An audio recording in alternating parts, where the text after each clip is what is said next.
Tiger ഈ ആനയെ പിടിക്കുന്നുണ്ട്. ഒരു സാധനം ഇറങ്ങി കറുത്തൊരു സാധനം ചാടി ഇങ്ങോട്ട് അസുഖ.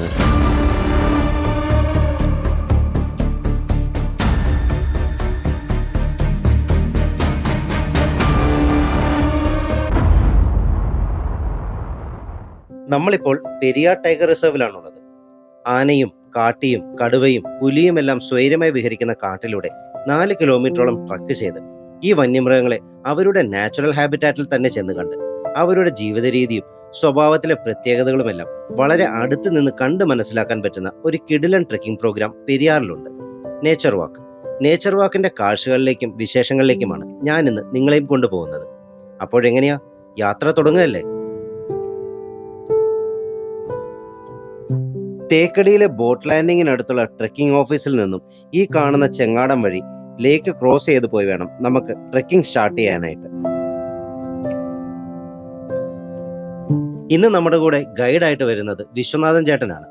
ചങ്ങാടത്തിൽ കയറുന്നതിന് മുമ്പ് ട്രെക്കിംഗ് പ്രോഗ്രാമിന്റെ ഒരു ഔട്ട്ലൈൻ ഒക്കെ വിശ്വനാഥൻ ചേട്ടൻ നമുക്ക് പറഞ്ഞു തന്നിരുന്നു. ഇന്നത്തെ ട്രിപ്പിലും എന്റെ കൂടെ ജേർണീസ് ഓഫ് സനുവിലെ സനു ബ്രോയും ഹരീസ് കാസിം വ്ലോഗ്സിലെ ഹരീസ് ബ്രോയും ഉണ്ട്. ട്രെക്കിംഗ് തുടങ്ങി ഒരു 10 മിനിറ്റ് ആകുന്നതിന് മുമ്പ് തന്നെ നമുക്ക് നമ്മുടെ ആദ്യത്തെ എലിഫന്റ് സൈറ്റിംഗ് കിട്ടി. കോടമഞ്ഞ് മൂടി നിൽക്കുന്ന ആ ലേക്കിന്റെ തീരത്ത് ഒരു പിടിയാനയും കുഞ്ഞും നിൽക്കുന്നുണ്ട്. ഈ ഒരു ഫ്രെയിമിലൂടെ നടക്കുന്നത് നിങ്ങളാണെന്ന് ഒന്ന് സങ്കല്പിച്ചു നോക്കൂ. കോട മൂടിക്കിടക്കുന്ന കാടും ലേക്കും പിന്നെ അതിന് സൈഡിലുള്ള ഈ ഒരു കൊച്ചു വഴിയിലൂടെ കാട്ടിലെ കാഴ്ചകളും മൃഗങ്ങളെയും എല്ലാം കണ്ട് ഒരു നടത്തം. എന്ത് രസമായിരിക്കും അല്ലേ? നമ്മുടെ ഈ നേച്ചർ വാക്ക് ഒരു ഈസി ട്രക്കാണ്. 4 കിലോമീറ്ററോളം നടക്കണം. പക്ഷെ നടക്കേണ്ട ഭൂരിഭാഗം സ്ഥലവും ഇതുപോലെ നിരപ്പായ സ്ഥലങ്ങളായതുകൊണ്ട് തന്നെ നമുക്ക് ആ നടക്കുന്നതിന്റെ എഫേർട്ട് അറിയാനേ പറ്റില്ല. പിന്നെ 4 കിലോമീറ്റർ നടക്കണ്ടേ എന്ന് ചോദിക്കുന്നവരോട് ഈ കാട്ടിലെ കാഴ്ചകളും മൃഗങ്ങളെയും എല്ലാം കണ്ട് നടക്കുകയാണെങ്കിൽ 4 അല്ല 10 കിലോമീറ്റർ വേണമെങ്കിലും നടക്കാം. അത്രയ്ക്ക് രസകരമായ കാഴ്ചകളാണ് ഇവിടെ നിങ്ങളെയും കാത്തിരിക്കുന്നത്. ഇത് കണ്ടോ, നല്ല ഫ്രഷ് ആയിട്ടുള്ള ആനപ്പിണ്ടമാണ്. Elephant presence നന്നായിട്ടുള്ളൊരു സമയമാണിപ്പം. നമ്മൾ ഓൾറെഡി ഒരു ആനയെ കണ്ടു. ഇനിയും മുന്നോട്ട് എലിഫന്റ് സൈറ്റിംഗ് കിട്ടുമെന്നുള്ള പ്രതീക്ഷയിലാണ് നമ്മൾ നടക്കുന്നത്. ഈ വീഡിയോ കണ്ടിട്ട് നിങ്ങൾക്കും ഈ ഒരു പ്രോഗ്രാമിൽ പങ്കെടുക്കണമെന്ന് ഇൻട്രസ്റ്റ് തോന്നുകയാണെങ്കിൽ ഇത് ബുക്ക് ചെയ്യാനുള്ള ഒഫീഷ്യൽ വെബ്സൈറ്റിന്റെ ലിങ്കും ബാക്കി ഡീറ്റെയിൽസും വീഡിയോയുടെ ഡിസ്ക്രിപ്ഷനിൽ കൊടുത്തിട്ടുണ്ട്. ഇൻട്രസ്റ്റഡ് ആയിട്ടുള്ളവർ ഡിസ്ക്രിപ്ഷനിൽ ഒന്ന് കയറി നോക്കുകയാണെങ്കിൽ ഡീറ്റെയിൽസ് നിങ്ങൾക്ക് കിട്ടും. അങ്ങ് ദൂരെ എന്തോ നിൽക്കുന്നുണ്ട് കേട്ടോ. അതൊരാനയാണെന്ന് തോന്നുന്നു. എന്തായാലും ഈ ആൾക്കാർ അവിടെ എത്തുന്നതിന് മുമ്പ് നമുക്ക് അവിടെ എത്തണം. കാരണം ഇവരവിടെ എത്തി ഒച്ച വെച്ച് വർത്താനം പറയുകയൊക്കെ ചെയ്യുകയാണെങ്കിൽ ആനമല്ല കാട്ടിലേക്ക് കയറിപ്പോവും. പിന്നെ നമുക്ക് നല്ല വിഷ്വൽസ് ഒന്നും കിട്ടില്ല. അപ്പൊ എന്തായാലും ഇനി ഇവരെ ക്രോസ് ചെയ്ത് ഫ്രണ്ടിൽ എത്തിയിട്ട് ബാക്കി കാഴ്ചകൾ കാണാം.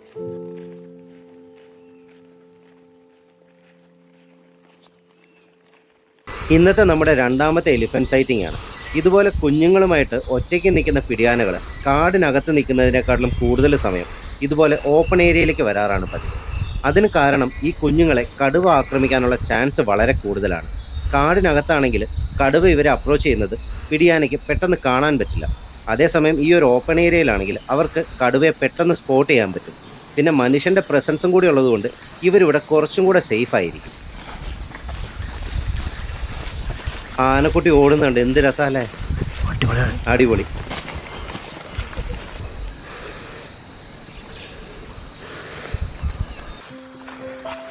നമുക്കെന്തായാലും കുറെ നല്ല വിഷ്വൽസ് കിട്ടി. ഇനി ആളുകളുടെ പുറകെ നടക്കാതെ റൂട്ടൊന്ന് മാറ്റി പിടിക്കാനാണ് ഞങ്ങളുടെ തീരുമാനം.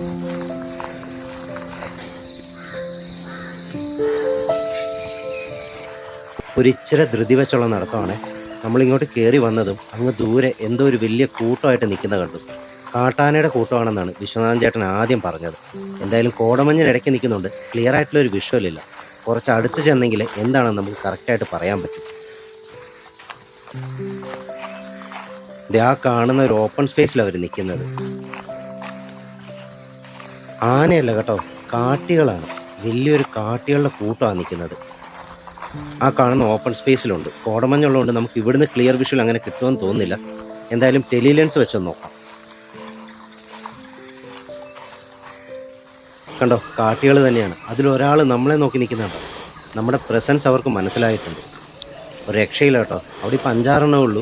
പക്ഷെ അവരുടെ റൈറ്റ് സൈഡിലായിട്ട് വേറെ കുറേ എണ്ണം കൂടിയുണ്ട്. അതെല്ലാം ഈ മരത്തിൻ്റെ പുറകിലും പിന്നെ കോടയൊക്കെ ഉള്ളതുകൊണ്ട് നമുക്കൊരു ക്ലിയർ വിഷ്വൽ കിട്ടുന്നില്ല. എന്തായാലും അടിപൊളി. നമ്മൾ ഈ ട്രെക്കിങ് തുടങ്ങിയിട്ട് ഒരു 1.5 മണിക്കൂറിനകത്താണ് നമ്മൾ ഇത്രയും സൈറ്റിങ് കണ്ടത്. നേച്ചർ വാക്ക് അടിപൊളി, വേർത്തായിട്ടുള്ള ഒരു പ്രോഗ്രാം തന്നെയാണ് കേട്ടോ. നിങ്ങൾ ഒരു പ്രാവശ്യമെങ്കിലും ട്രൈ ചെയ്യേണ്ട ഒരു പ്രോഗ്രാമാണ്.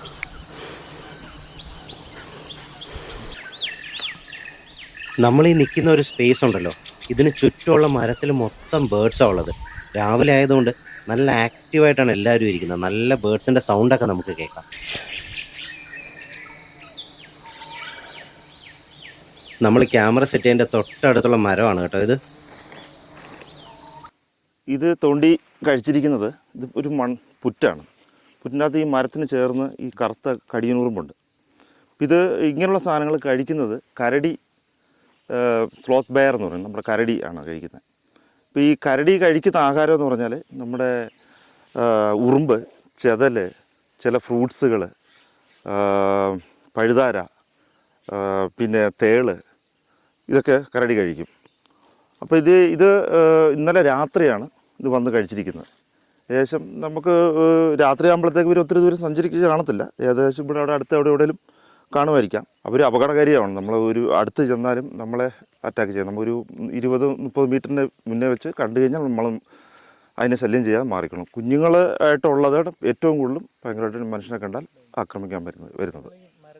നമ്മുടെ നേരെ വരികയാണ്, നമ്മളിപ്പോൾ എന്താ ചെയ്യുന്നത്? രക്ഷപ്പെടാനായിട്ട് എന്താ ചെയ്യാൻ പറ്റും? നമ്മൾ ഓടുക എന്നേ ഉള്ളൂ. അതിൻ്റെ അകത്ത് നമുക്ക് അതിനെ ഒന്ന് ചാർജ് ചെയ്ത് നോക്കാം, നമുക്കൊന്ന് ഒച്ച വെച്ച് നോക്കാം. പണ്ട് ഈ കഥകളിലൊക്കെ കേട്ടിട്ടില്ലേ, കരടി വരുമ്പോൾ ചത്ത കിടക്കുന്ന മല്ലനും മാധവനും? ഇതുവരെയായിട്ടും ഞങ്ങളുടെ അനുഭവത്തിൽ അങ്ങനെ സംഭവിച്ചിട്ടില്ല. കഥകൾ കേട്ടിട്ടുണ്ട്, പക്ഷെ അങ്ങനല്ല. കരടി സ്പ്രേ, പെപ്പർ സ്പ്രേ ഉപയോഗിക്കുക? ഇല്ല, നമുക്ക് അങ്ങനെ ഉപയോഗിക്കാൻ അവിടെ റൂൾസ് ഇല്ല. നമുക്ക് അങ്ങനെ യൂസ് ചെയ്യാം. പിന്നെ അത്ര അടുത്ത് നമ്മൾ ശല്യം ചെയ്യാറും പോയിട്ടില്ല. അങ്ങനെ അറ്റാക്ക് ഒരു സംഭവിച്ചിട്ടില്ല. കരടി മരത്തെ കയറി തേൻ എടുക്കുന്നല്ലേ? അത് എടുക്കും. തേന് ഫേവറേറ്റ് സാധനമാണ്. മൺപുറ്റിലേക്ക് ഞാൻ തേനൊക്കെ മരത്തെ കയറി എടുക്കും. അതുപോലെ കരടി എന്ന് പറഞ്ഞ സാധനം വലിയ മരങ്ങളിൽ അത് പിടിച്ച് കയറുകയല്ല. ഇതുപോലുള്ള മരങ്ങൾ അതിന് പിടിച്ച് റൗണ്ട് ചെയ്ത് പിടിച്ച് ഒരു മനുഷ്യൻ പറ്റുന്ന മരങ്ങളെ അങ്ങനെയുള്ള മരങ്ങളിൽ കയറിപ്പോയി തേനെടുത്തിട്ട് ഊർന്നതായിട്ട് വരും. നമ്മൾ ഈ കാട്ടിലോട്ടൊക്കെ വരത്തില്ലേ? അതെ. ആൾക്കാർ ട്രക്കിങ്ങിനും അങ്ങനത്തെ കാര്യത്തിനൊക്കെ വരും. അതെ. അപ്പം അവർ ശ്രദ്ധിക്കേണ്ട കാര്യങ്ങൾ എന്താ? അവർ ചെയ്യാൻ പാടില്ലാത്തതും അവർ ആ ഒരു കാട്ടിലേക്ക് കയറുന്നതിന് മുമ്പ് അവർ പാലിക്കേണ്ടതുമായ കാര്യങ്ങൾ? ഏറ്റവും ഒരു മെയിനായിട്ട് കാര്യം, ഒച്ച വെക്കാൻ പാടില്ല. നമ്മുടെ ബെസ്റ്റ് ആയുധമാണ്. ബെസ്റ്റ് ആയുധം എന്ന് പറഞ്ഞാൽ ആനിമൽസിനെ കാട്ടിൽ വന്നിട്ട് നമ്മളുടെ ഏറ്റവും മെയിനായിട്ടുള്ള ഒച്ച വെക്കാതിരിക്കുക. രണ്ടാമത് ഡ്രസ് കോഡ്. നമ്മൾ റെഡ്, വൈറ്റ് അങ്ങനെയുള്ള ഡ്രസ്സുകൾ ഉപയോഗിക്കുന്നത്. പെർഫ്യൂം ഉപയോഗിക്കാതിരിക്കുക. ഇതൊക്കെ എന്ന് പറഞ്ഞാൽ അവരെ പ്രബോധനം ഉണ്ടാക്കുന്ന ഒരു വസ്തുക്കളാണ് ഈ കാടിനുള്ളിൽ. ഒച്ച മെയിൻ. അതായത് നമ്മൾ ഇവിടെ സംസാരിക്കുന്നത് ഇപ്പോൾ എത്രയോ ആനിമൽസ് കേട്ടുകൊണ്ടിരിക്കുകയാണ്. അപ്പോൾ അതനുസരിച്ച് മൂവ്മെൻ്റ് ആയി ഒന്നെങ്കിൽ ചാർജിങ്ങിന് റെഡിയായിട്ട് നിൽക്കും, ഇല്ലെങ്കിൽ അവിടെ നിന്ന് അവർ വേറെ സ്ഥലങ്ങളിൽ പാസ് ചെയ്ത് പോയിക്കൊണ്ടിരിക്കും.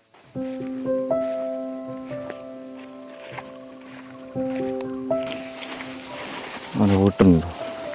പാടുന്നുണ്ട്. ആന ഫ്രഷാ.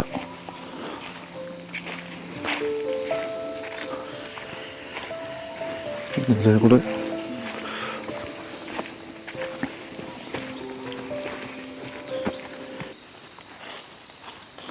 ഒരു സാധനം ഇറങ്ങി, കറുത്തൊരു സാധനം ചാടി ഇങ്ങോട്ട് അസ് ചെയ്തായിരുന്നു.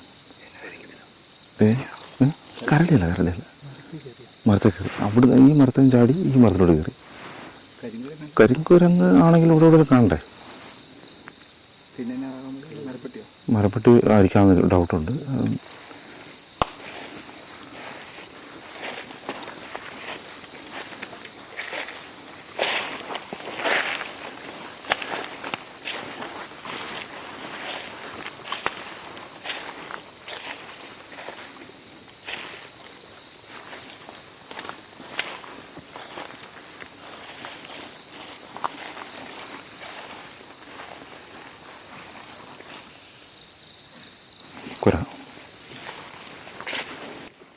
കാട്ടിലൂടെയുള്ള യാത്രകളുടെ പ്രത്യേകതയും ഇതുതന്നെയാണ്. ഒരു ത്രില്ലർ മൂവിയിൽ ജീവിക്കുന്ന ഒരു ഫീലാണ് ഇതുവഴി പോകുമ്പോൾ നമുക്ക് കിട്ടുന്നത്. അടുത്ത നിമിഷം ഏത് മൃഗമാണ്, എങ്ങനെയാണ്, എപ്പോഴാണ് നമ്മുടെ ഫ്രണ്ടിലേക്ക് വരിക എന്ന് ഒന്നും പറയാൻ പറ്റില്ല.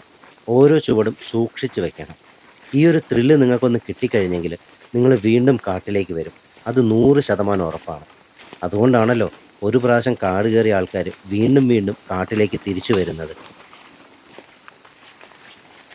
ഇവിടെ അടുത്ത് കരടിയും ഉടുമ്പും ഒക്കെ വന്നിരിക്കുന്ന ഒരു പാറക്കൂട്ടമുണ്ട്. അങ്ങോട്ടേക്കാണ് നമ്മൾ ഇനി പോകുന്നത്.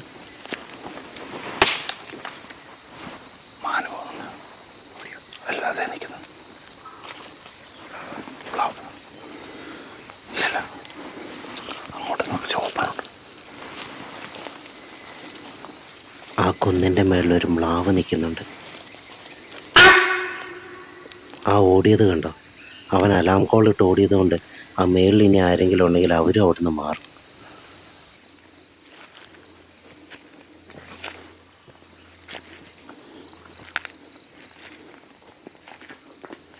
ഇപ്പം ഇതുപോലുള്ള ഈ പാറക്കെട്ട്, ഈ കുറ്റിച്ചെടികൾ, ഇതിനകത്തെല്ലാം ഈ ചെറിയ ചെറിയ കമ്പുകളും തടികളൊക്കെ വീണ് കിടക്കും. അപ്പം ഇതിൻ്റെ ഉള്ളിൽ ചെതൽ കൂടുതൽ കാണും.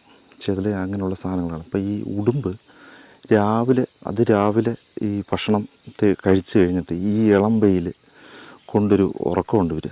ആ ഉറക്ക സമയത്ത് നമ്മൾ ഒരുമാതിരി അടുത്ത് വരെ നമുക്ക് ചെല്ലാൻ പറ്റും. ആ സമയത്ത് മനുഷ്യൻ്റെ സ്റ്റെപ്പ് ചവിട്ടുപാടോ സൗണ്ടോ കേട്ടാൽ പോലും വലിയ മൈൻഡില്ലാതെ പയ്യെ പോവുകയുള്ളൂ. എന്തുകൊണ്ടെന്ന് പറഞ്ഞാൽ നല്ല ഇര രാവിലെ കഴിച്ചിട്ടുണ്ട്. രണ്ടാമത് ഈ വെയിൽ കൂടെ കയറ്റുമ്പോൾ നല്ല ഉറക്കമായിരിക്കും ഇവർ. അതുകൊണ്ടാണ് ഈ ഇതുപോലുള്ള പാറക്കെട്ട് സ്ഥലങ്ങളിൽ ഈ ഉടുമ്പ്, കരടി ഇങ്ങനെയുള്ള സാധനങ്ങളൊക്കെ ഇങ്ങനെ കിടക്കും, ഇരിക്കുകയൊക്കെ നടക്കുകയൊക്കെ ചെയ്യും. നമ്മൾ കയറി ചെന്ന വഴിക്ക് തന്നെ ഒരു ഉടുമ്പ് കിടക്കുന്നുണ്ടായിരുന്നു. കണ്ടേനെ അതെ. പക്ഷെ ആ മ്ലാവ് ഓടിയില്ലേ, ഇതിൻ്റെ അടുത്തുകൂടെ ഓടി, അതാ പേടിച്ചത് പോയത്. എണ്ണീറ്റ അല്ല, ആ താഴെ കിടന്ന സാധനം അത് നമ്മളെ ഓപ്പണിൽ കിടന്നതാണ്. കുന്നിറങ്ങി വരുമ്പോഴാണ് ഈ ഒരു സ്പൈഡറിനെ കണ്ടത്. ഈ വുഡ് സ്പൈഡറിൻ്റെ പേരറിയാവുന്നവർ ഒന്ന് കമൻറ്റ് ചെയ്തേക്കണം. ഇതൊരു ഫീമെയിൽ സ്പൈഡറാണ്. ഒരു ഫുള്ളി ഗ്രോൺ ഫീമെയിലിൻ്റെ ബോഡി സൈസ് എന്ന് പറയുന്നത് 30 മുതൽ 50 മില്ലിമീറ്റർ വരെയാണ്. അവരുടെ ഫുൾ ബോഡിയുടെ ലെങ്ത് നോക്കുകയാണെങ്കിൽ 20 സെൻറ്റിമീറ്റർ വരെ വരും. രസകരമായ കാര്യം, ഈ സ്പൈഡറിൻ്റെ മെയിലിനെ കുറിച്ച് പറയുമ്പോഴാണ്. ഇവരുടെ മെയിലിൻ്റെ സൈസ് എന്ന് പറയുന്നത് 5 മുതൽ 6 മില്ലിമീറ്റർ വരെ മാത്രമാണ്. പിന്നെ മറ്റൊരു കാര്യം, ഇവരുടെ ബ്രീഡിംഗ് സീസണിൽ മേറ്റിങ് കഴിഞ്ഞെങ്കിൽ ഫീമെയിൽ മെയിലിനെ കൊന്നു തിന്നാറാണ് പതിവ്.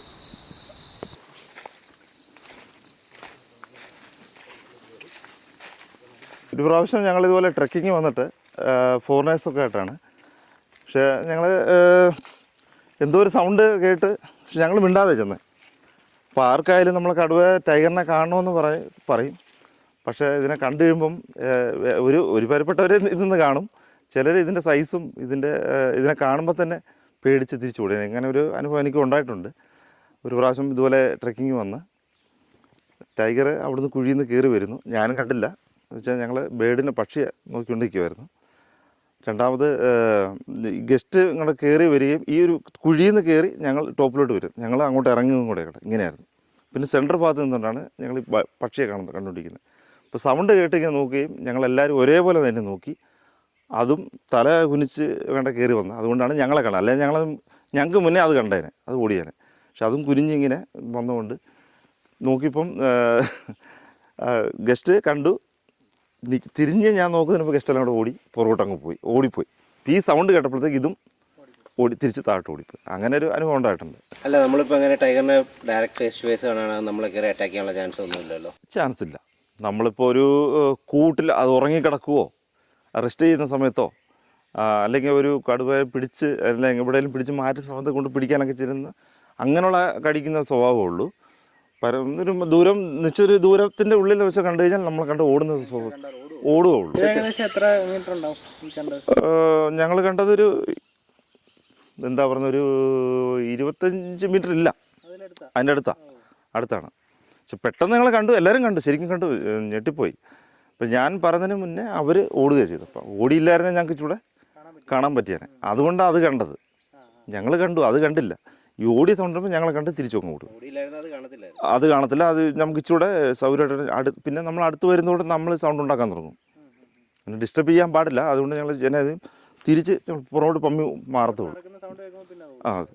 പിന്നെ ലെപ്പേഡിനെ കണ്ടിട്ടും അങ്ങനെ ഒരു സംഭവം ഉണ്ടായിട്ടുണ്ട്. മരത്തിൻ്റെ മുകളിൽ ഒരു കുരങ്ങനെ ട്രാപ്പ് ചെയ്ത് വെച്ചിരിക്കുകയാണ്.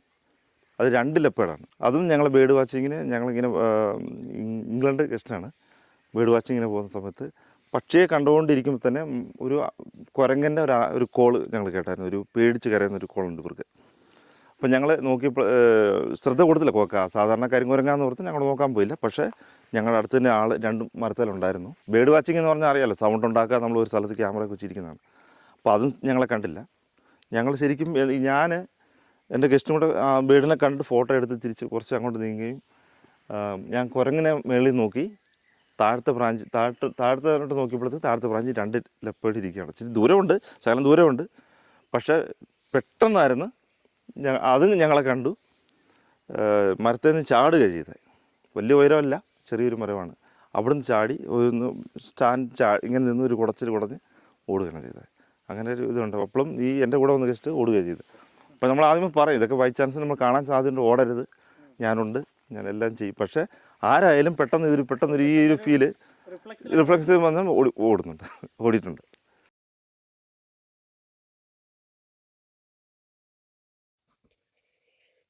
കാടിനെക്കുറിച്ചും കാട്ടിലെ മൃഗങ്ങളെക്കുറിച്ചും പിന്നെ ഇതുപോലത്തെ ട്രെക്കിംഗ് പ്രോഗ്രാമിനെ കുറിച്ചൊക്കെ പലർക്കും പലതരം സംശയങ്ങളും ഉണ്ടാവും. അതിലെ കുറച്ച് സംശയങ്ങളൊക്കെ നമുക്ക് വിശ്വനാഥൻ ചേട്ടനോട് ചോദിച്ച് ഒന്ന് ക്ലിയർ ചെയ്താലോ? ചേട്ടാ, നമ്മുടെ ഈ നേച്ചർ വാക്കിനെ കുറിച്ചും ഇവിടുത്തെ ട്രെക്കിംഗ് പ്രോഗ്രാമുകളെ കുറിച്ചും ചേട്ടൻ എന്താ പറയാനുള്ളത്? നമുക്ക് ആർക്ക് വേണേലും നടക്കാൻ പറ്റുന്ന ആർക്ക് വേണേലും 8 വയസ്സിന് മുകളിലോട്ടുള്ളവർക്ക് ഇതിൻ്റെ അകത്ത് വന്ന് ഈ നേച്ചർ വാക്ക് അതുപോലെ പല പല പ്രോഗ്രാമുകൾ നമുക്ക് ചെയ്യാം, കുഴപ്പമില്ല. വരാം, ഒറ്റയ്ക്ക് വേണേലും വരാം. പക്ഷേ നമ്മൾ അതല്ല, ഇതിൻ്റെ ഒരുപാട് അപകടങ്ങൾ, നമ്മൾ ട്രാക്ക് ഇട്ടിട്ട് വന്നിട്ട് വേണം തിരിച്ചു പോകാം. പക്ഷേ ഒരു ഗൈഡ് ഇല്ലെങ്കിലും വന്നിട്ട് പോകാം. പക്ഷേ അതിൻ്റെ ആനിമൽസിൻ്റെ ഒരുപാട് മൂവ്മെൻറ്റുകളുണ്ട്. മൂവ്മെൻറ്റുകൾ എന്ന് പറഞ്ഞാൽ ആന, മെയിനായിട്ട് ആന നമ്മളുടെ സൗണ്ട് വളരെ ദൂരത്തു നിന്ന് തന്നെ ക്യാച്ച് ചെയ്ത് അവരത് നമ്മൾ കൂടുതലും ഫീമെയിലാണ്, മെയിൽ അഡൽട്ട് ഇതിൻ്റെ കൂടുതൽ കാണത്തില്ല. അഡൽട്ടെല്ലാം ഒരു 15-16 വയസ്സ് കഴിഞ്ഞാൽ ഈ ഗ്രൂപ്പിൽ നിന്ന് ഔട്ടായി പോവുകയാണ്. അവർ ഒറ്റയന്മാരായിട്ട് അവിടെ മാറുകയാണ്. പിന്നെ ഈ ഗ്രാൻഡ്മയാണ് ഇതിൻ്റെ ബോസ്, ഇതിനെ കൊണ്ട് നടക്കുന്നത്. അപ്പോൾ ഏറ്റവും ഈ ഗ്രൂപ്പിന് വേണ്ടി അവരാണ് ഏറ്റവും ശ്രദ്ധിച്ച് വഴികൾ പറഞ്ഞു കൊടുത്തും ഗ്രൂപ്പിന് വഴി പറഞ്ഞു കൊടുത്തും കൊണ്ടു നടക്കുന്ന പ്രൊട്ടക്റ്റിന് മെയിൻ ചുമതല ഈ ആനയ്ക്കാണ്. അപ്പോൾ ഈ ആനയെന്ന് പറഞ്ഞാൽ ഇവർക്കെല്ലാം ബോഡി ലാംഗ്വേജാണ്. ഇത് നമ്മളിപ്പോൾ ഒരു കാട്ടുപന്നിയെ കണ്ടാൽ തന്നെ അവരുടെ ഒരു ബോഡി ലാംഗ്വേജ് എന്ന് പറഞ്ഞാൽ ഡിഫറൻ്റാണ്. അപ്പോൾ അത് നമ്മൾ അറിഞ്ഞിരിക്കണം. അപ്പം നമ്മൾ ഒരു മനുഷ്യനെ കണ്ടു, നമ്മൾ പോകുന്ന വഴിക്ക് ഒരു മനുഷ്യനെ കണ്ടു, കൂടുതലും ഇവർ കാഴ്ച കുറവാണ്, സൗണ്ടും സ്മെല്ലുമാണ് കൂടുതൽ പിടിക്കുന്നത്. മനുഷ്യനെ കണ്ട് അല്ലെങ്കിൽ മനുഷ്യൻ്റെ സൗണ്ട് കേട്ട് കഴിയുമ്പോൾ ഇവർ പല സ്ഥലങ്ങളിൽ നിന്ന് പ്രത്യേക ഒരു സൗണ്ട് ഈ സൗണ്ട് മുത്തിയാന കൊടുക്കുമ്പോൾ പലയിടത്ത് നിൽക്കുന്നവർ ഒരുമിച്ച് കൂടിയിട്ട് ഇവരുടെ ശരീരങ്ങൾ തമ്മിൽ കൂട്ടിമുട്ടിച്ച് നിൽക്കും. ആ കൂട്ടിമുട്ടികളിൽ തന്നെ ഇവർ കമ്മ്യൂണിക്കേഷൻ ചെയ്യുന്നതാണ്. എന്താകാം, ഈ മുത്തിയാന ഇടുന്ന സൗണ്ട് നമുക്ക് കേൾക്കാൻ പറ്റുന്നതാണ്. അത് കേൾക്കാൻ പറ്റും. നമുക്ക് വലിയ സൗണ്ട് വേണ്ട, കുറഞ്ഞ സൗണ്ട് ഉണ്ട്. അലാട്ട അടുപ്പിക്കാൻ വിളിക്കുന്ന സൗണ്ടും ഈ പിന്നെ ഓടാനുള്ള സൗണ്ടും ഒക്കെ ഇവർക്ക് പ്രത്യേകമാണ്. അപ്പോൾ ഇതിൻ്റെ ഇത്രയും ഇതെല്ലാം വളരെ പെട്ടെന്നാണ്. ഇത് നമ്മൾ ശ്രദ്ധിച്ച് നമ്മളൊരു ഫോട്ടോസൊക്കെ എടുത്ത് അവിടുന്ന് പിന്നെയും നമ്മൾ അവിടെ നിൽക്കുമ്പോൾ പിന്നെ ഇവരുടെ ബോഡി ലാംഗ്വേജ് മാറാൻ തുടങ്ങും. അതായത് ചെവി കൂർപ്പിക്കും, എല്ലാ ആനയല്ല, ഒരാന ഈ മുത്തിയാന ചെവി കൂർപ്പിക്കും, വാല് ചുരുട്ടും, ബോഡി ഷേപ്പ് ബോഡി ബോള് പോലെ ഉരുട്ടും. അതിൻ്റെ രണ്ട് സിഗ്നേച്ചറാണ്, രണ്ട് അറിവിന് വേണ്ടിയാണ്, രണ്ട് സിഗ്നലാണത്. ഒന്നെങ്കിൽ അവരോടാനാണ്, ഇല്ലെങ്കിൽ നമ്മളെടുത്തോട്ട് വരാനാണ്, ഓടിക്കാനാണ്. പിന്നെ നമ്മുടെ സൗണ്ട് കേട്ട് കഴിഞ്ഞാൽ ഈ ഒരു കാല് പൊക്കി വെച്ച് ഈ ഒരു കാല് വഴി അവർ നമ്മുടെ സ്റ്റെപ്പ്, നമ്മുടെ വൈബ്രേറ്റർ, നമ്മൾ ചവിട്ടി വരുന്ന ആനിമൽസ് ആണോ മനുഷ്യനാണോ എന്നെല്ലാം അതുവഴി തുമ്പിക്കൈയും മണ്ണിൽ വെച്ച് ഇവർ ശ്രദ്ധിക്കുന്നുണ്ട്. നല്ലൊരു കേൾവി ശക്തിയാണ് ആ വൈബ്രേറ്റർ വഴി. അതായത് നമ്മുടെ മനുഷ്യൻ്റെ നടപ്പ് ആനിമൽസിൻ്റെ നടപ്പ് ഇവർക്ക് ഐഡൻറ്റിഫൈ ചെയ്യാൻ എല്ലാം പറ്റും. മനുഷ്യന് ചവിട്ട് സൗണ്ടും ആനിമൽസിന് സൗണ്ടും ഒക്കെ ഇവർ പറ്റും. അപ്പം അത് ഉപദ്രവിക്കുന്നതാണ്. ടൈഗറൊക്കെ ആണെങ്കിൽ ടൈഗറിൻ്റെയൊക്കെ അത്രയും സൗണ്ട് കേൾക്കാൻ പറ്റത്തില്ല. എന്താ വെച്ചാൽ വളരെ സ്പോഞ്ച് സ്റ്റെപ്പാണ് അവർ. അപ്പോൾ അതുകൊണ്ട് അങ്ങനെയുള്ള സ്ഥലത്ത് നമ്മൾ മാന്, കാട്ടുപോത്ത് നമ്മളൊക്കെ ചവിട്ടുമ്പോൾ ഇങ്ങനെ ചവിട്ടുമ്പോൾ ഒരു വൈബ്രേറ്റർ ഉണ്ട്. അത് നല്ലപോലെ കേട്ടിട്ട് അതിനുള്ള പ്രതികരണം പിന്നെ അവർ അവിടെ തുടങ്ങും. ആന മോക്ക് ചാർജ് ചെയ്യത്തില്ലേ? ചെയ്യും. അതും ശരിക്കും അവർ സീരിയസ് ആയിട്ട് അടുക്കുന്ന അത് രണ്ട് നമുക്ക് എങ്ങനെ മനസ്സിലാക്കാൻ പറ്റുക? എന്തെങ്കിലും ബോഡി ലാംഗ്വേജിൽ നമുക്ക് അറിയാൻ പറ്റുമോ? ഇത് തന്നെ ഈ സെയിം ഇത് തന്നെ ബോഡി ലാംഗ്വേജിന് അറിയാൻ പറ്റും. അത് പെട്ടെന്നായിരിക്കും. ഇത് നമ്മൾ ഇപ്പോൾ അത് വരും, ഇപ്പം വാല് ചുരുട്ടും, അങ്ങനെയൊന്നുമല്ല. സഡൻ സ്പോട്ടിൽ പെട്ടെന്ന് ഇങ്ങനെ ആയി നമ്മുടെ അടുത്തോട്ട് വരികയാണ്. അതിപ്പോൾ എന്ത് ചെയ്യുന്നു നമ്മൾ പ്രതീക്ഷിക്കാതിരിക്കുമ്പോൾ സ്പോട്ടിലായിരിക്കും പ്രതീക്ഷിക്കാതിരിക്കുമ്പോൾ. അല്ല, മോക്ക് ചാർജിങ്ങും ശരിക്കും ആക്രമിക്കാൻ വരുന്നതും തമ്മിൽ എന്തെങ്കിലും നമുക്ക് മനസ്സിലാക്കാൻ വ്യത്യാസമുണ്ടോ ഇവരുടെ ബോഡി ലാംഗ്വേജിൽ? നമുക്ക് പെട്ടെന്നാണ് ഇത് മോക്ക് ചാർജിങ് ആണ്, അതല്ലെങ്കിൽ അവർ സീരിയസ് ആയിട്ട് അടുത്തോട്ട് വരുന്നത് നമുക്ക് മനസ്സിലാക്കാൻ. മോക്ക് ചാർജിങ് എന്ന് പറഞ്ഞാൽ കൂടുതലും ഈ സിംഗിളൊക്കെയാണ് അവർ, ഈ ഒറ്റയാൻ ആനകളൊക്കെയാണ് അങ്ങനെ കൂടുതലും ചെയ്യാനുള്ളത്. ജസ്റ്റ് അല്ലാതെ ഈ ഗ്രൂപ്പിലായിട്ടുള്ളവർ വരുന്നത് ജസ്റ്റ് നമ്മളൊന്ന് പേടിപ്പിക്കുക, ഒരു റൗണ്ട് ചെയ്ത് പേടിപ്പിച്ചിട്ട് അങ്ങ് തിരിച്ചു പോകുന്നത്. മെയിലും ഫീമെയിലും സിംഗിളുണ്ട്. ഇവർ രണ്ട് ഈ മോക്ക് ചാർജ് ചെയ്യുന്നതെന്ന് പറഞ്ഞാൽ അവർ ആരെയും നോക്കേണ്ട കാര്യമില്ല, അറ്റാക്ക് ചെയ്തിരിക്കും. അതിന് വെച്ചാൽ അങ്ങനെ കണ്ടിന്യൂസ് നമ്മളെ ഫോളോ ചെയ്തുകൊണ്ടൊന്നും വരുത്തുന്നില്ല. അവർക്കൊരു ഉദ്ദേശമുണ്ട്, ആ പ്ലേസ് വരുന്നത് വരെ ചാർജ് ചെയ്തിട്ട് അവർ തിരിച്ചു പോകത്തുള്ളൂ. തിരിച്ച് മാറി അവർ ഓടത്തുള്ളൂ. അവർ സേഫ് ആണെന്ന് തോന്നുന്ന ഡിസ്റ്റൻസ് വരെ നമ്മളെ ഓടിക്കും. അത്രേ ഉള്ളൂ. അവർ സേഫ് നമ്മളെ ഓടിച്ചു, നമ്മൾ ഓടി. അപ്പോൾ ഇനി അവർക്ക് അവിടെ നിൽക്കാം എന്ന് കഴിയുമ്പോൾ അവരത് ചെയ്തിട്ട് മാറിപ്പോകും. ഒറ്റയാനാണ് നമുക്ക് വെച്ചാൽ കൂട്ടത്തിലുള്ളവരെ നോക്കേണ്ട കാര്യമില്ല, ആരെയും നോക്കേണ്ട കാര്യമില്ല. അപ്പോൾ അവരും ചാർജ് ചെയ്ത് ഓടിക്കുക. അവർ ഒറ്റയ്ക്കോ ഉള്ളെന്നുള്ളൊരു വിചാരം അവർക്കുണ്ട്. ഇതിൽ ഏറ്റവും ഡേഞ്ചർ കൊമ്പനാണോ പിടിയാണോ മോഴയാണോ? ഇത് മോഴയാനാണ്. മോഴയാന ഡേഞ്ചർ തന്നെയാണ്. പിന്നെ ചില പിടിയാനയുണ്ട്, അത് വലുതായിട്ടില്ല. മോഴയാണ് മെയിനായിട്ടും. മോഴയെ കണ്ടാൽ അപ്പം മാറിക്കണം. മോഴയെ കണ്ടാൽ നമ്മൾ മനസ്സിലാക്കുക, മോഴയാണെന്ന് മനസ്സിലാക്കുക. അതാണെന്ന് നമ്മൾ അവിടെ നിന്ന് മാറുക. ഞങ്ങൾക്ക് പല അനുഭവം ഉണ്ടായിട്ടുണ്ട്. മോഴയാനയാണ് ഏറ്റവും കൂടുതൽ ഞങ്ങൾ ചേസ് ചെയ്തിരിക്കുന്നത്. കൂടുതലും 1/2 കിലോമീറ്ററൊക്കെ ഞങ്ങളുടെ പുറകെ നടന്ന് വന്നിട്ടുണ്ട്. ഓടിയല്ല, നടന്ന് ഞങ്ങളെ ചേസ് തന്നെ വന്നിട്ടുണ്ട് മോഴ. ഈ കൊമ്പൻ എന്ന് പറഞ്ഞാൽ നമ്മളെ ശരിക്കും ഇവിടുത്തെ കാര്യമാണ് ഞാൻ പറഞ്ഞത്. പെരിയ ടൈഗർ എല്ലാ കാര്യമാണ് ഞാൻ പറഞ്ഞത്. എൻ്റെ അനുഭവത്തിൽ കണ്ട കാര്യമാണ് പറഞ്ഞത്. കൊമ്പനാന അങ്ങനെ നമ്മൾ ചേസ് ചെയ്ത് വരുന്നത് കണ്ടിട്ടില്ല. പരമാവധി നമ്മളെ മനുഷ്യനെ കണ്ട ഒളിക്കുന്ന ഒരു സ്വഭാവമാണ്, മാറിപ്പോവാണ്. ഫീമെയിലും ഈ മോഴയാനയാണ്, ഒറ്റയാനയാണ് കൂടുതലും ചാർജ് ചെയ്യാൻ വരുന്നത്. ഇപ്പോൾ ടൈഗർ ഈ ആനയെ പിടിക്കുന്നതെന്ന് പറഞ്ഞാൽ അന്നേരം ചെന്ന് അടിച്ച് അതിനെ കൊന്നിട്ട് കഴിക്കുമല്ല. ഇതിന് ടെക്നിക്കാണ്. മൂർച്ചയേറിയ നഖം കൊണ്ട് ഇതിൻ്റെ നടക്കുന്ന കാലിന് തുമ്പിക്കയിൽ അടിച്ച് ക്രാച്ച് ഉണ്ടാക്കുക, അതായത് മുറിവ് ഏൽപ്പിച്ച് കഴിഞ്ഞിട്ട് ഇത് നടന്ന് കുറേ ദിവസം ഇതിനെ ഇവരും കുറേ നടക്കും. ഒത്തിരി ദിവസങ്ങളില്ല, കുറേ ചെല്ലുമ്പോൾ ഇത് ഇൻഫെക്ഷനായി പഴുത്ത് ആനയ്ക്ക് നടക്കാൻ പറ്റാതെ, പിന്നെ ഇവന് എളുപ്പമാണ്, ഈസി ആയിട്ട് ഇതിനെ അടിച്ച് കൊല്ലാൻ എളുപ്പമാണ്. ഓടത്തില്ല. കടുവയുടെ നഖമെന്ന് പറഞ്ഞാൽ അറിയാമല്ലോ, നല്ല മൂർച്ചയേറിയ ആഴമുള്ളതുമാണ്. അപ്പം ഒരു ആനയ്ക്ക് വെച്ചാൽ ഒരു ദിവസം കഴിയുമ്പോൾ തന്നെ അതിന് വേദന തുടങ്ങും, കാലിന് വേദനയാകും, പിന്നെ നീര് വയ്ക്കും, പിന്നെ പഴുപ്പാകും. 3 ദിവസം മാക്സിമം ഇതിന് പുറകെ നടക്കും. ഇങ്ങനെ വേദന കുറയാൻ വേണ്ടി പിന്നെ ആന പോയി നിൽക്കുന്നത് ലേക്കിലെ വെള്ളത്തിലാണ് പോയി നിൽക്കുന്നത്.